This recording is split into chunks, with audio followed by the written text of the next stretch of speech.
Please subscribe.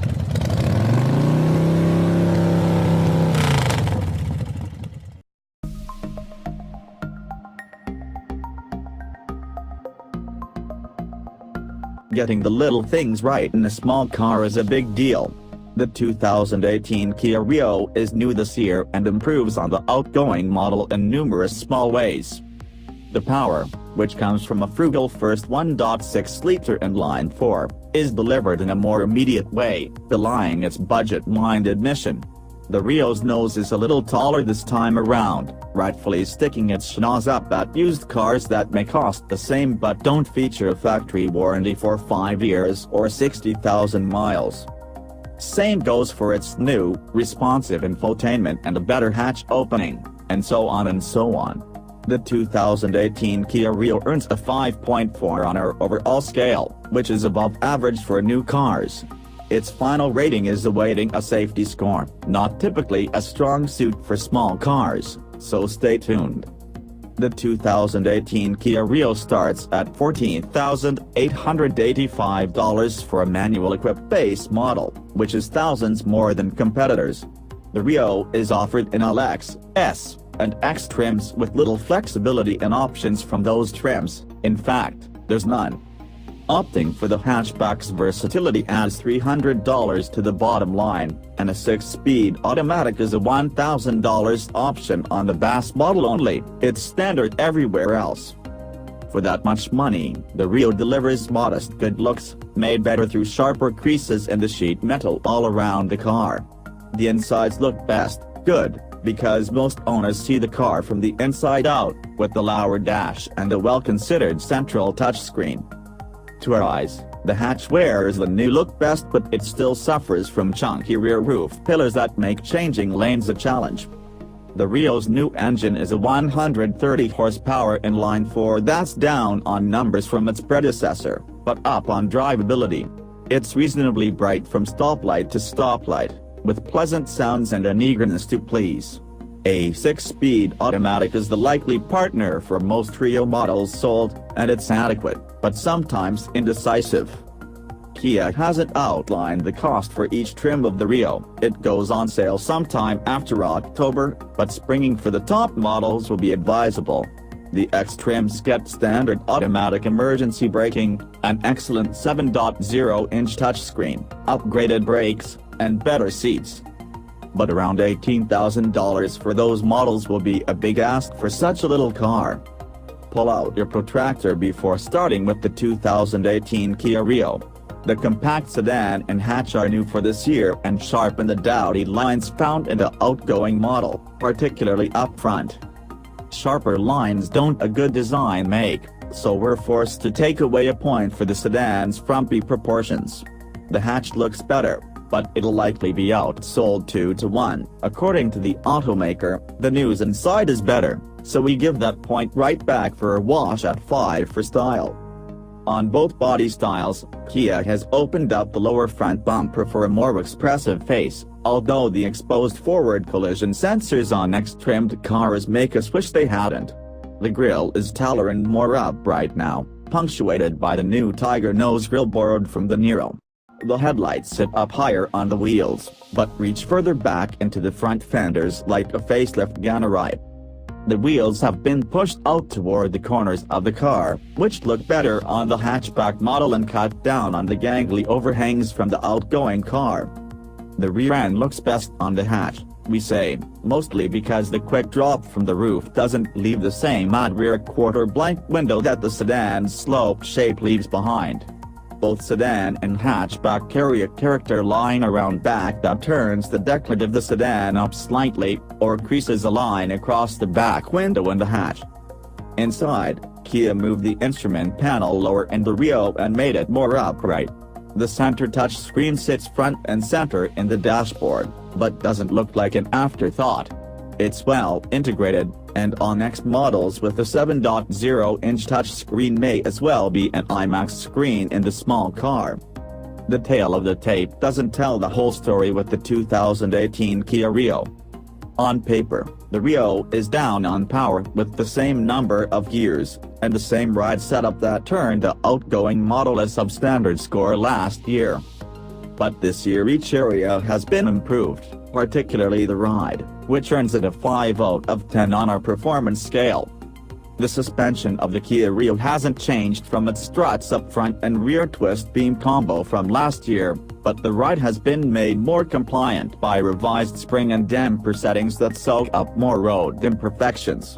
Those modified settings are helped with unambitious 15-inch wheels with plenty of sidewall give that are standard on every trim level. The Rio still sports an unexciting 1.6-liter inline-4 that now makes 130 horsepower and 119 pound-feet of torque, which are down 8 horsepower and 4 pounds-to-foot from the outgoing model.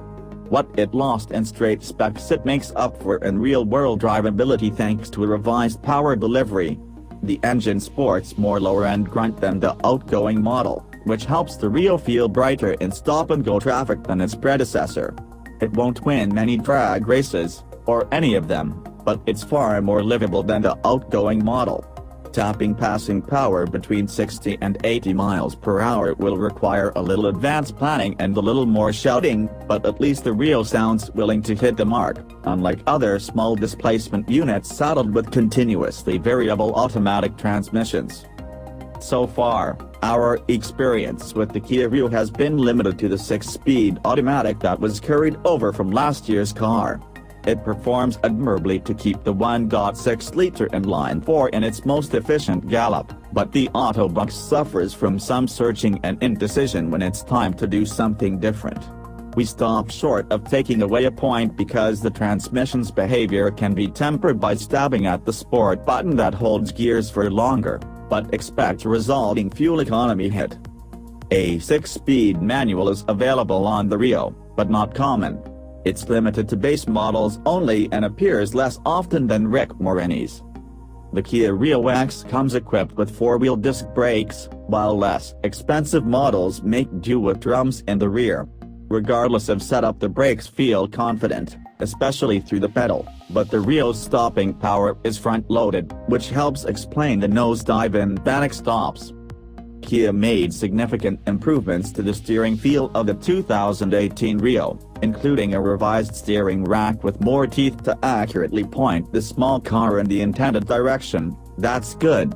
But with a generous on-center spot for long highway tracking, and a light weight to the wheel, even by small car standards, those improvements are somewhat spoiled. Mission creep means featherweights like the Kia Rio now punch out of their class. By the EPA's measuring tape, the Rio is a compact car, also true of its predecessor, that benefits from good packaging. Adults can sit behind other adults, and even our 6'3" editor could sit behind himself in the passenger seat and rear row.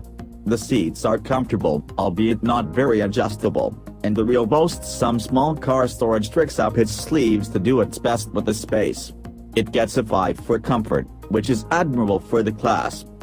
By the numbers, the Kia Rio is lower, longer, and wider than the outgoing car, but not much of that translates into interior space. The new Rio is only 0.5 cubic feet larger inside than the outgoing model, and sedans have identical cargo capacity, 13.7 cubic feet, to the old model. The Rio hatchback gets the lion's share of the new model updates, including a wider opening for the hatch that swallows 17.4 cubic feet of cargo with the seats up, 2 cubes more than last year, or 32.8 cubic feet with the seats down.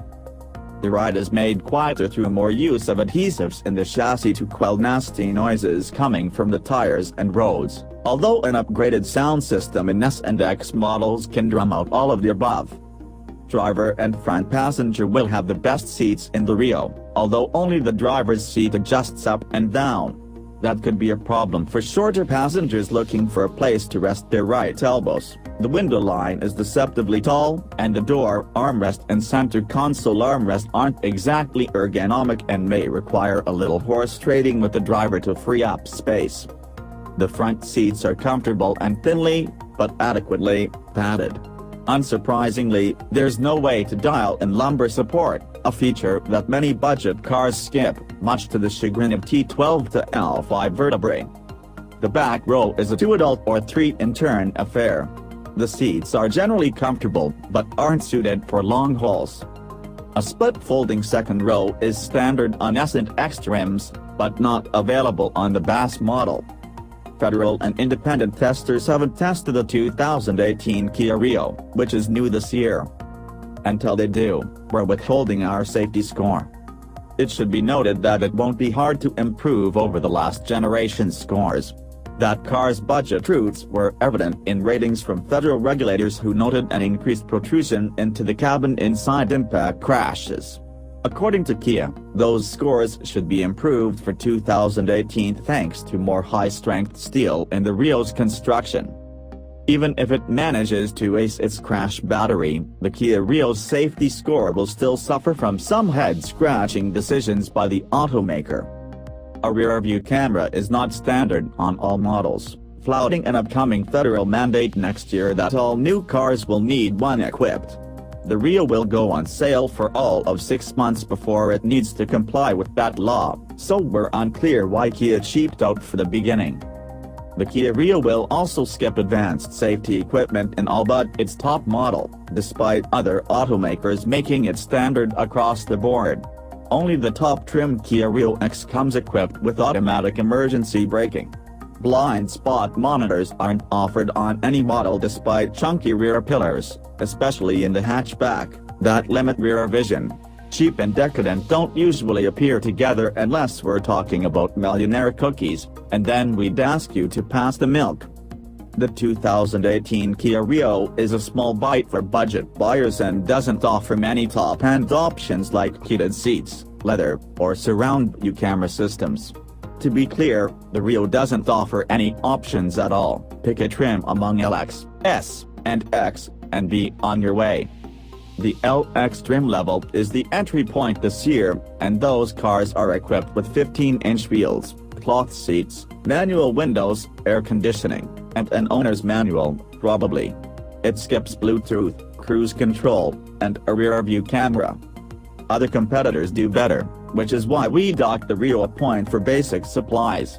The Rio lacks optional extras, or more specifically, doesn't offer any to begin with, and loses another point there and another still for lack of features compared to its rivals.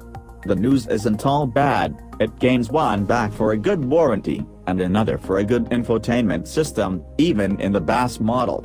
We give it a 4 out of 10. The economics of small cars relegate a manual transmission to all but the base model, so if you're looking to roll your own gears, you'll also need to roll your own windows. Stepping up to the mid-grade S trim level adds a rear-view camera, cruise control, Bluetooth connectivity, power windows, and a split folding rear seat for more cargo capacity. At the top, X-trimmed Rios get an upgraded 7.0-inch touchscreen, rear disc brakes, 15-inch alloy wheels, a 3.5-inch information screen between instruments for drivers, upgraded cloth upholstery, and a leather-wrapped steering wheel and shift knob. A limited few launch edition versions of the Rio will offer leather inserts into the seats.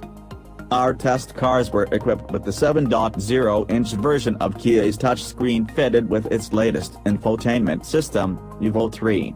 The system, which will make its way across multiple Kia models, is remarkably slick with a natural swipe and response that outperforms many in its class. The system boasts Apple CarPlay and Android Auto connectivity, which will be a selling point for many first-time buyers, but Kia's operating system shouldn't be overlooked. It's very well done. Regardless of transmission or body style, the 2018 Kia Rio is relatively fuel efficient. Of course, that it's a small car with a smaller engine doesn't hurt either. Equipped with either a 6-speed manual or automatic, the EPA says the Rio dances to 32 miles per gallon combined. That's good enough for an 8 out of 10 for our scale. The only differences between the two transmissions are in the small details. Automatic-equipped cars, which will be far more common, are rated at 28 miles per gallon city, 37 highway, 32 combined. Manual versions knock just 1 mile per gallon from that city figure. Last year's car had a much wider gulf between the two transmission selections, closed this year by a reworked engine that prioritizes power lower in the rev range so the manual's gears aren't as tall. Among very small cars that the Rio competes against, the Kia fights like a heavyweight. The Honda Fit manages 36 miles per gallon when equipped with a continuously variable automatic transmission, CVT, and the Nissan Versa isn't far behind at 34 miles per gallon with a CVT. To do much better would require an attached battery pack like the Toyota Prius C, which generally comes with a higher price tag.